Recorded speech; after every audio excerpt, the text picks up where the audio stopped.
Thank you, Your Grace, for giving us this opportunity to interview you. For long, we've been trying to reach to get your perspective of what's happening around church and also your overview about the church in India, its history and the challenges that it faces, and also with the recent elections. So keeping all this in mind, my first question would be is, what is your overview of the church in India today? Where does it stand? Okay, the Indian church is a very vibrant church. Everybody in India knows us as people who are at the service of the nation, of nation building, and specifically we are known for our educational activities, our healthcare, and our social work wherever we are. That is the strength of the church. We are known, there's a lot of goodwill, people love us. Everywhere you go, you may get students from our schools or somebody treated in our hospital. So there's a goodwill where Jesus somehow becomes present to people because of our services. That, I think, is the beauty of the church. On the other hand, one of our weaknesses is that we are not really present in all parts of the country. There are still areas where we still have to go in, we have to venture out, and there are huge areas where I think the nation requires the service of the church. So it's a vibrant church. It has its weaknesses also, like more and more secularization is coming into the church, both with the children, the youth, and then it affects the laity and other people, the clergy and other people. So I think that is basically my overview of the church. It's a vibrant church, the vibrancy has to be kept, it's a young church, it's a church that's at the service of the people. And in the last plenary session of yours at Bangalore, CBCI issued a statement that India needs church and church needs India. Yes. And in that context, how far do you think the journey has been in terms of imbibing the whole Indian ethos?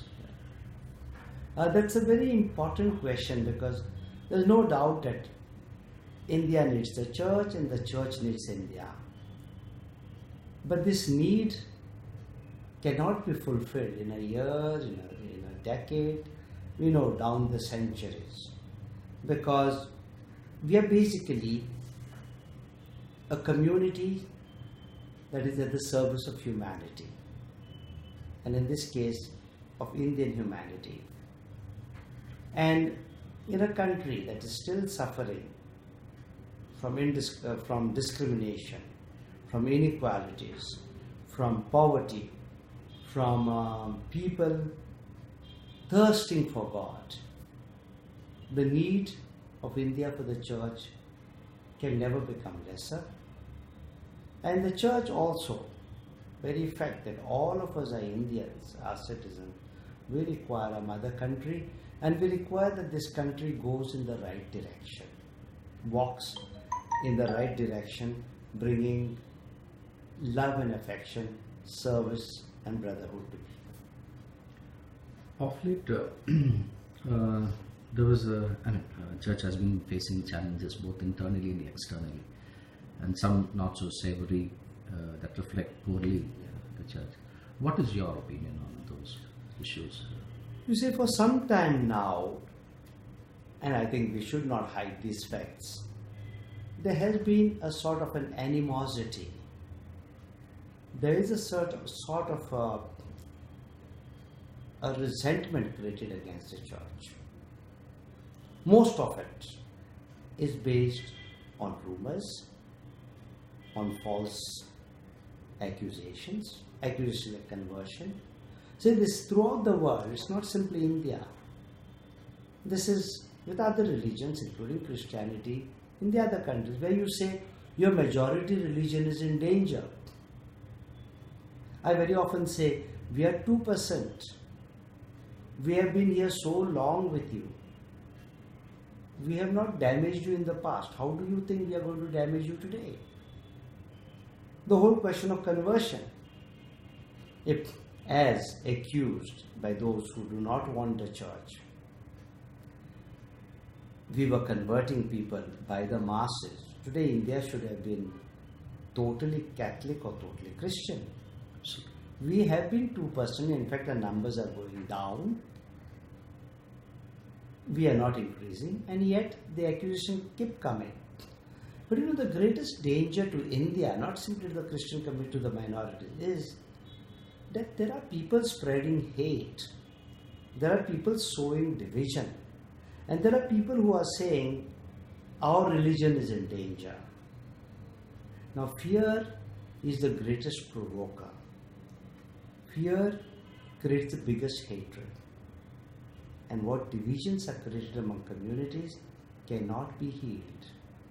Those who are sowing division, those who are sowing hatred, are responsible for a future that will be injected with poison. This art-tolerant society of India cannot accept and should not accept. They should be shown their place, that we cannot go on divisive agendas here in this country. And there was another incident where the Catholic community of India maybe felt a little let down in terms of leadership when it came to issues of Bishop Franco and other related issues. Undoubtedly, not much to liking of everybody, but more than that, the community felt there could have been, the whole situation could have been handled better. What would you think from a standpoint of... Situations like this are delicate. I've always said both were our persons. The sister also belonged to the church, the bishop also belonged to the church. One very eminent retired judge told me, Rome is slow, but Rome is always right. And therefore, the sister went to court, went to the police. Any action on our side could have been taken in favor of one of the two parties, since it was under investigation. I personally feel it was best to leave it to the police, let them come up with their own findings. At the end of the finding, the church would make its own decision. But I think there was a lot of impatience among people, there were protests and all. Because even a protest, whether it is a protest that is against non-arrest or whatever, bail or whatever, is also influencing the police in a certain way. Just like our taking action either side would also be influencing the police. And therefore, I think our authorities thought it best to remain, let the police complete their. And after the police details come in, investigation results come in, you can always move. And with the recently concluded assembly elections in the 5 states, how do you think now, how much of that would impact the church in these states?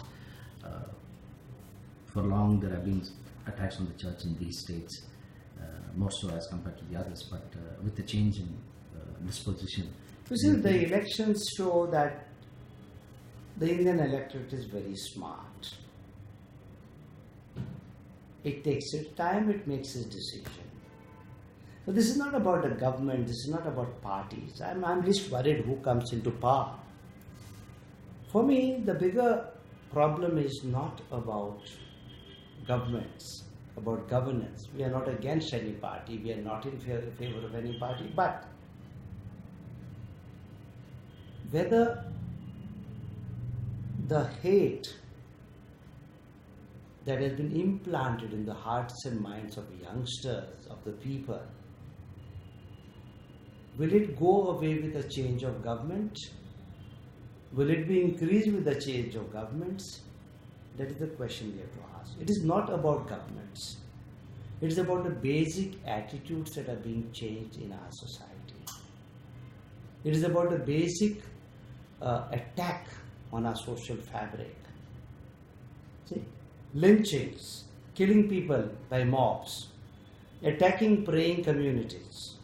This has never been part of the Indian culture. And no matter which government changes or which government comes, These elements cannot be allowed to become both. We cannot allow what were fringe elements to take center stage. We cannot let them go unpunished.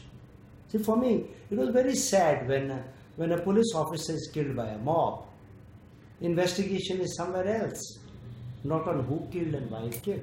This is the danger to our democracy. This is the danger to our society. We cannot allow mobs to take and govern us.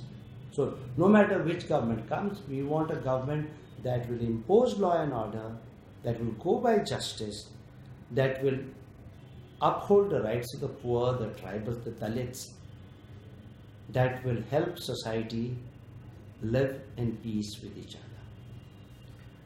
From despair to hope, now with the Advent coming and the entire country, and including particularly the Christians looking forward to the Christmas season, what would your Christmas message be to everyone at large?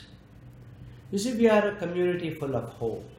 The Christian community and the birth of Jesus Christ is a community that lives in hope.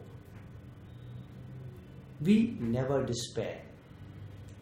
We are never afraid, because Jesus told us, do not fear. I am with you till the end of the ages. My message to people at this time of Christmas, this year, is this: Jesus is the Prince of Peace.